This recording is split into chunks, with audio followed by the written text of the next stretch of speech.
চারদিকেই শস্য, মৌমাছি মানে ভন ভন করে ঘুরতেছে, মধু সংগ্রহ করতেছে। তো আমি এখন এফসি, সেটা হচ্ছে আপনার মাঝে মাঝে সরিষা দেখে মনে হবে সরিষা ক্ষেত না, এটা সরিষা ক্ষেত না, এটা কলই ক্ষেত।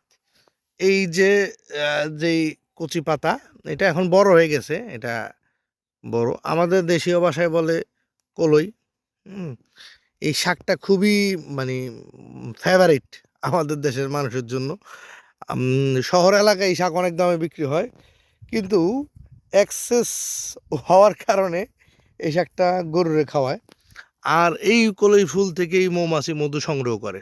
এই কলই শাক, এই যে মৌমাছি, হ্যাঁ দেখতেছেন, এটা হচ্ছে যে কলই বাগানে আসছি, হ্যাঁ কলই শাক। এর পাশেই হচ্ছে যে ধনিয়া পাতা, ধনিয়া ক্ষেত। এই যে ধনিয়া পাতা এগুলা, এই যে নিচে দেখতেছেন ধনিয়া পাতা, এই যে ধনিয়া পাতা, এটা ধনিয়া ক্ষেত। এইটা আরো বড় হবে। হুম, এই ধনিয়া ক্ষেতে যে ছোট যেটা আছে, এটার পর একটু দেখাই,